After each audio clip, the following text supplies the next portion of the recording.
Hello friends, welcome to MPSC tech channel. मी अजय कुमार गोसावी. आज आपण ह्युमन न्यूट्रिशन मानवी पोषण हा टॉपिक पाहणार आहोत. येणार एक पूर्वपरीक्षा कोणत्याही पूर्वपरीक्षेसाठी यार तुम्हाला त्याचा नक्की उपयोग होईल आणि 1 ते 2 प्रश्न याच्यावर परीक्षेला हमखास विचारले जातात. त्यामुळे परीक्षेच्या दृष्टीने हा इम्पॉर्टंट टॉपिक आहे. दुसरं म्हणजे तुम्ही जर माझ्या चॅनलला सबस्क्राईब केलं नसेल तर नक्की सबस्क्राईब करा. तर आज आपण वेळ न दौडता आपल्या लेसनला सुरुवात करूया. लेक्चरला सुरुवात करण्यापूर्वी आपण थोडं त्याचं इंट्रोडक्शन पाहूया. ते म्हणजे आपल्या शरीराची वाढ आणि विकास होण्यासाठी काही क्षारांची गरज असते आणि ते किती प्रमाणात असावं, तर वजनाच्या 4% एवढं असणं आवश्यक असतं. म्हणजे काही काही असे घटक असतात की शरीराला खूप कमी प्रमाणात लागतात, काही महत्त्वाचे घटक आहेत. तर ते आपण पाहणार आहोत. त्या अगोदर आपण थोडं रोजच्या आहारामध्ये किती प्रमाण असावं त्याचं एक अनालिसिस करूया.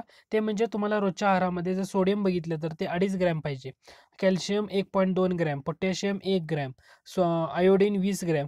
त्यानंतर सगळ्यात महत्त्वाचं येतं ते म्हणजे लोह. लोह हे पुरुषामध्ये किंवा बॉयमध्ये आणि गर्लमध्ये डिफरंट प्रमाणात असतं. बॉयमध्ये ते तुम्हाला 25 ग्रॅम पाहिजे आणि गर्लमध्ये ते 30 ग्रॅम पाहिजे. नाहीतर फॉलिक ॲसिडच्या गोळ्या मुलींसाठी महत्त्वाच्या राहतात लोहाचं प्रमाण वाढवण्यासाठी. आता शरीरासाठी लागणारे जे मिनरल्स किंवा क्षार म्हणतो, तर मॅक्रो मिनरल्स कोणते आणि मायक्रो मिनरल्स कोणते? मॅक्रो म्हणजे जे शरीराला जास्त प्रमाणात लागतात त्यांना मॅक्रो मिनरल्स म्हणतात. त्यामध्ये पहिलं येतं ते म्हणजे कॅल्शियम. आता कॅल्शियम कशासाठी उपयोग आहे आणि त्याचं कार्य आणि त्याचा अभाव ह्या दोन्ही गोष्टी पाहणं गरजेचं आहे. कॅल्शियम हे स्नायूंचे आकुंचन प्रसारण नियंत्रण करण्यासाठी गरजेचं आहे. त्याचबरोबर चेतावर नियंत्रण सुद्धा ठेवतं.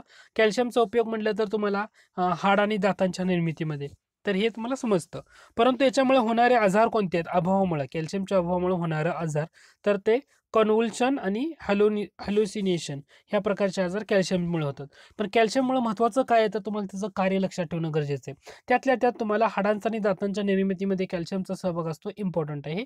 आणि स्नायूंचं आकुंचन आणि प्रसरण पावण्यामध्ये नियंत्रित करण्यासाठी कॅल्शियमचा उपयोग होतो. परीक्षेसाठी इम्पॉर्टंट येतं तो म्हणजे क्षार. मॅक्रो मिनरल्समध्ये दुसरं येतं ते म्हणजे क्लोरीन. क्लोरीन का महत्त्वाचं आहे तर आपल्या शरीरातील जे द्रावण आहे तर त्याचा पीएच नियंत्रित ठेवणं, पोटेन्शियल ऑफ हायड्रोजन, पीएच म्हणजे काय म्हणतो त्याला आपण, पोटेन्शियल ऑफ हायड्रोजन, हे संतुलित ठेवण्याचं कार्य त्याचं क्लोरीनचं आहे. याच्या अभावामुळे तो पीएच असंतुलित राहतो, तो त्याचा अभाव होतो. त्याच्यानंतर फॉस्फरस. फॉस्फरस का महत्त्वाचं आहे तर हाडांच्या दातांच्या निर्मितीमध्ये उपयुक्त आहेतच, परंतु फॉस्फरसचा सगळ्यात महत्त्वाचा उपयोग आहे ते म्हणजे शरीरामध्ये जे न्यूक्लिक ॲसिड आहे किंवा त्याला आपण न्यूक्लिक आम्ल म्हणतो, त्याच्यामध्ये DNA RNA येतं, डिऑक्सो रायबोन्यूक्लिक ॲसिड, रायबोन्यूक्लिक ॲसिड यांचा निर्मिती करण्यामध्ये फॉस्फरसचा सगळ्यात महत्त्वाचा वाटा असतो. त्यामुळे फॉस्फरस म्हटलं तर हाडाच्या व दाताच्या निर्मिती, शरीरातील न्यूक्लिक आम्लाची निर्मिती ह्याच्यामध्ये होतो. फॉस्फरसच्या अभावामुळे लहान मुलांमध्ये मुडदूस होतो आणि प्रौढांमध्ये अस्थिमृदुता हा आजार आपल्याला पाहायला मिळतो. म्हणजे आपण मॅक्रो मिनरल्समध्ये 3 पाहिले. पहिलं पाहिलं कॅल्शियम, स्नायूंचं आकुंचन प्रसारण नियंत्रित पावणं आणि हाडाच्या दाताच्या निर्मितीमध्ये भाग घेणं.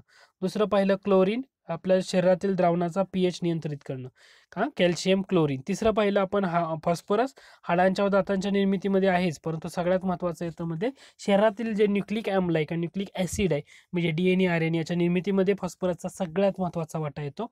त्याचबरोबर चेताक्रियेमध्ये नियंत्रण ठेवणं सुद्धा आहे. फॉस्फरसच्या अभावामुळे लहान मुलामध्ये मुडदूस आणि प्रौढांमध्ये अस्थिमृदुता.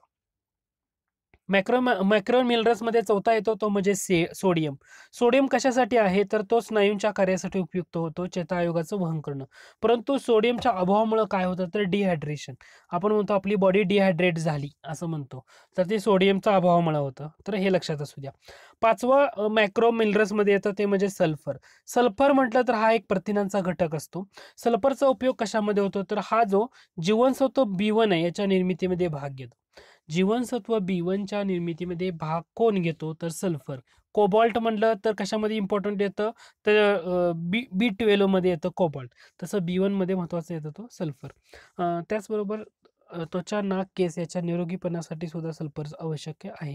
म्हणजे सल्फरची जर अभाव झाला तर केस आणि नखाची वाढ होत नाही, हे ध्यानात घ्या. म्हणजे आपण एकूण मॅक्रो मिनरल्स किती पाहिले? 4 पाहिले की ज्यांची शरीराला मोठ्या प्रमाणात गरज आहे. पहिलं पाहिलं कॅल्शियम, दुसरं पाहिलं क्लोरीन, तिसरं पाहिलं फॉस्फरस, चौथं पाहिलं सोडियम आणि पाचवं पाहिलं सल्फर.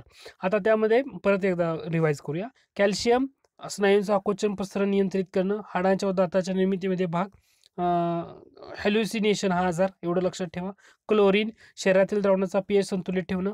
त्याच्यानंतर फॉस्फरस हाडाच्या दाताच्या निर्मिती आहेच, परंतु शरीरामध्ये न्यूक्लिक आम्लाची निर्मिती म्हणजे RNA DNA याच्यामध्ये त्याचा उपयोग होतो फॉस्फरसचा. लहान मुलांमध्ये मृदूस, प्रौढांमध्ये अस्थिमृदुता आजार. त्याच्यानंतर सोडियम डिहायड्रेशन अभावामुळे होतं, स्नायूंच्या कार्यासाठी उपयुक्त असतं. सल्फर प्रथिनांचा घटक आहे. जीवनसत्व B1च्या निर्मितीमध्ये याचा सहभाग असतो, सल्फरचा B1च्या. आणि केस व नखाची वाढ होत नाही. सल्फरचा जर अभाव झाला तर केस व नखाची वाढ होत नाही. हे महत्त्वाचे 5 मॅक्रो मिनरल्स आहेत. मग आता मायक्रो मिनरल्स कोणते की जे शरीराला थोड्याशा कमी प्रमाणात लागतात ते आपण पाहूया.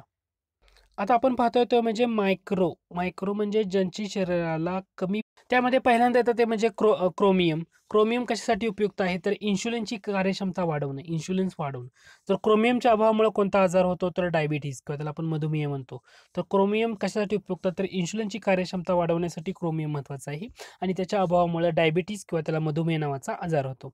दुसरं मायक्रो मिनरल्स आहे ते म्हणजे कॉपर. कॉपर कशासाठी तर कॉपरचा उपयोग हिमोग्लोबिनची जी निर्मिती केली जाते त्याच्यामध्ये लोहाचा जो वापर होतो, तर हा त्याच्या लोहाचा वापर त्या हिमोग्लोबिनच्या निर्मितीमध्ये करून घेतो.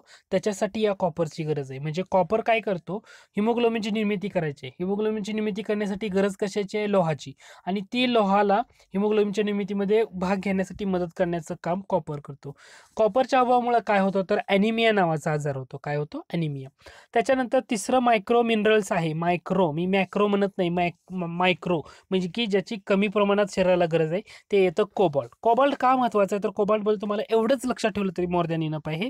तो म्हणजे जीवनसत्व B12 हा एकच घटक आहे. जीवनसत्व B12 हा घटक. त्याचबरोबर याचा उपयोग कशासाठी होतो तर लाल रक्तपेशीच्या निर्मितीमध्ये कोबाल्टचा उपयोग होतो. कोबाल्टच्या अभावामुळे ॲनिमिया नावाचा आजार होतो. त्यानंतर आयोडीन. आयोडीन म्हटलं की थायरॉक्सिन संप्रेरकाचा घटक सगळ्यांना कळतं. थायरॉइड ग्रंथीमुळे तो सोडला जातो आणि गायटर हा रोग होतो, हे सगळ्यांना माहीतच आहे. हे सुद्धा मायक्रो मिनरल्सच आहे. मायक्रो मिनरल्स पुढचं आहे ते म्हणजे आयोडीन. आयोडीन झालं. फ्लोरीन. फ्लोरीन का महत्त्वाचं आहे तर दात व हाडं निरोगी ठेवण्याचं काम फ्लोरीनचं आहे आणि अभावामुळे दात व हाडांची झीज होते, महत्त्वाचं. त्याचबरोबर लोह. लोह सुद्धा महत्त्वाचं काय तर हिमोग्लोबिनच्या निर्मितीमध्ये भाग घेणं किंवा मायोग्लोबिनच्या निर्मितीमध्ये भाग घेणं. अभावामुळे ॲनिमिया नावाचा रोग होतो. जर स्त्रियांमध्ये ह्याचं प्रमाण जास्त असावं लागतं, 30 ग्रॅमपर्यंत. परंतु जर तेवढं प्रमाण नसेल तर फॉलिक ॲसिडच्या गोळ्या स्त्रियांना दिल्या जातात. त्यामुळे लोहसुद्धा खूप महत्त्वाचं आहे. त्याच्यानंतर येतं तो म्हणजे मॉलिब्डेनम किंवा MO त्याला शॉर्टमध्ये म्हटलं जातं. याचा उपयोग काय आहे तर विकारांच्या क्रियेमध्ये भाग घेतो आणि हिमोग्लोबिनच्या निर्मितीसाठी लोह जे शोषणाचं कार्य आहे ना, हे याच्या थ्रू केलं जातं. आणि मॉलिब्डेनमच्या अभावामुळे शरीराची वाढ खुंटली जाते. काय होते, वाढ खुंटली जाते. त्याच्यानंतर येतो तो म्हणजे सेलेनियम. सेलेनियम सुद्धा जीवनसत्व ब बरोबर मिळून कार्य करतो. सेलेनियममुळे होणारे आजार म्हटलं तर प्रीमॅच्युअर एजिंग कॅन्सर, कार्डिओव्हास्क्युलर डिसीज अशा प्रकारचे आजार सेलेनियममुळे होतात. त्यानंतर येतो झिंक. झिंकचा उपयोग काय आहे तर हा विकाराबरोबर सहविकार म्हणून कार्य करणं महत्त्वाचं आहे आणि इन्शुलिन स्रावण्यावर याचं नियंत्रण ठेवतो. शरीराची वाढ खुंटणे, प्रौढपणा उशिरा येतो यासारखी लक्षणं तुम्हाला पाहायला मिळतात. म्हणजे तुम्हाला जी मायक्रो मिनरल्स कोणते जी शरीराला कमी प्रमाणे लागणारी क्षार, त्यातलं पहिलं येतं ते म्हणजे क्रोमियम. कशासाठी महत्त्वाचं आहे तर इन्शुलिनची कार्यशीलता वाढवतो, मधुमेह नावाचा आजार होतो.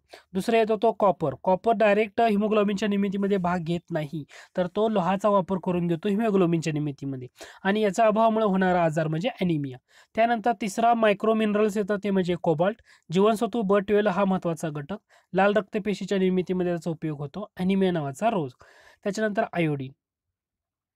आयोडीन कशासाठी येतं थायरॉक्सिन हा संप्रेरकाचा घटक. थायरॉइड ग्रंथीमुळे सुरू होतो, गायटर नावाचा रोग. फ्लोरीन. फ्लोरीन म्हटलं की हाड व दात निरोगी सगळ्यांना समजतं. लोह म्हटलं तर हिमोग्लोबिनच्या निर्मितीमध्ये सहभाग, ॲनिमिया नावाचा रोग हे समजतं. त्याच्यानंतर मॉलिब्डेनम. मॉलिब्डेनम हा काय करतो, मॉलिब्डेनम, सेलेनियम आणि झिंक हे 3 महत्त्वाचे घटक आहेत. हे कंपॅरेटिव्हली लक्षात ठेवलं तर तुम्हाला त्याचा नक्की फायदा होईल. काय काय, मॉलिब्डेनम, सेलेनियम आणि झिंक. मॉलिब्डेनम हा विकारांच्या क्रियेमध्ये भाग घेतो, तसं सेलेनियम हा अनेक विकारांचा घटक आहे आणि झिंक हा विकाराबरोबर सहविकार म्हणून कार्य करतो. त्याच्यानंतर आता मॉलिब्डेनम हा काय उपयोग आहे तर हिमोग्लोबिनच्या निर्मितीमध्ये लोह शोषण्याचे कार्य हा मॉलिब्डेनम थ्रू होतं आणि सेलेनियमचं काम काय आहे तर जीवनसत्व बरोबर मिळून तो कार्य करतो आणि झिंकाचं कार्य काय, इन्शुलिन स्रवण्यावर नियंत्रण ठेवतो. शरीराची वाढ खुंटणं मॉलिब्डेनमचं अभावामुळे होतं. त्याचबरोबर झिंकाच्या अभावामुळे पण तेच होतं की शरीराची वाढ खुंटणं. सेलेनियमच्या अभावामुळे प्रीमॅच्युअर एजिंग कॅन्सर, कार्डिओमस्क्युलर डिसीज अशा प्रकारचे रोग तुम्हाला पाहायला मिळतात. म्हणजे या लेसनमध्ये आपण काय काय कव्हर केलं ते परत एकदा स्नॅपशॉट पाहूया. पहिल्यांदा पाहिलं मायक्रो मिनरल, शरीराला जास्त लागणारे क्षार. कॅल्शियम पाहिलं. त्याच्यानंतर पाहिलं आपण क्लोरीन. क्लोरीन म्हटलं की शरीरातील द्रावणाचा पीएच संतुलित ठेवणं. त्यानंतर पाहिलं आपण फॉस्फरस. सगळ्यात महत्त्वाचं काय लक्षात ठेवायचं होतं, तर जे RNA DNAची निर्मिती म्हणजे शरीरातील न्यूक्लिक ॲसिडच्या निर्मितीमध्ये महत्त्वाचा फॅक्टर आहे फॉस्फरस, आणि लहान मुलामध्ये मृदूस आणि अस्थिमृदूचा आजार मोठ्यामध्ये. सोडियम म्हटलं तर स्नायूंच्या कार्यासाठी डिहायड्रेशन. सल्फर म्हटलं तर B1 या जीवनसत्वाच्या निर्मितीमध्ये सहभाग असतो सल्फरचा. प्रथिनांचा घटक आहे. नाक, केस यांच्या वाढ होत नाही या अभावामुळं. हे आपण पाहिले होते मॅक्रो मिनरल्स. आणि मायक्रो मिनरल्स आपण कोणते पाहिले, परत एकदा रिकॉल करतोय कारण हा इम्पॉर्टंट टॉपिक आहे. क्रोमियम इन्शुलिनची कार्यशीलता वाढवतं. मधुमेह आजार. कॉपर म्हटलं की हिमोग्लोबिनच्या निर्मितीमध्ये लोहाचा वापर करून घेतो. ॲनिमिया. कॉपर डायरेक्टली कुठल्या ह्याच्यामध्ये सहभाग होत नाहीये. कोबाल्ट जीवनसत्व B12चा एक महत्त्वाचा घटक, लाल रक्तपेशीच्या निर्मितीमध्ये. त्यानंतर आयोडीन सगळ्यांना समजतं. फ्लोरीन सगळ्यांना समजतं. लोह ते सगळ्यांना समजतं. मॉलिब्डेनम. मॉलिब्डेनम, सेलेनियम आणि शेवटचं असतं ते झिंक. मॉलिब्डेनम, सेलेनियम आणि झिंक याच्यामध्ये आपण कंपॅरेटिव्हली पाहिलं होतं. विकरांच्या क्रियेत सहभाग, अनेक विकरांचा घटक, सहविकर. त्यानंतर मॉलिब्डेनम आणि झिंकच्या अभावामुळे शरीराची वाढ खुंटली जाते. सेलेनियमच्या अभावामुळे प्रीमॅच्युअर एजिंग असणं, कार्डिओव्हास्क्युलर डिसीज असणं, अशा प्रकारचे आजार होतात. तर परीक्षेसाठी ना एवढाच टॉपिक महत्त्वाचा आहे की मायक्रो मिनरल्स आणि मॅक्रो मिनरल्स कोणते. तर ह्यातले मॅक्रो आपण 5 पाहिले होते. ते म्हणजे कोणते कोणते होते, कॅल्शियम, क्लोरीन, फॉस्फरस, सोडियम आणि सल्फर. एवढं जरी लक्षात ठेवलं तर तुम्हाला मोर दॅन इनफ आहे. या लेसनमध्ये मी एवढंच कव्हर करतोय. आय होप हे लेसन तुम्हाला आवडलं असेल. जर आवडलं असेल तर जरूर लाईक करा. तुम्ही अजूनही माझ्या चॅनलला सबस्क्राईब केलं नसेल तर नक्की सबस्क्राईब करा. लेसन आवडलं तर तुमच्या मित्रांना पण शेअर करा, कारण जेवढे जास्त लाईक आणि कमेंट येतील तेवढे जास्तीत जास्त आपण नवीन व्हिडिओ तुमच्यासाठी बनवू आणि याचा उपयोग तुम्हाला रिव्हिजन ओरिएंटेड होणार आहे. धन्यवाद.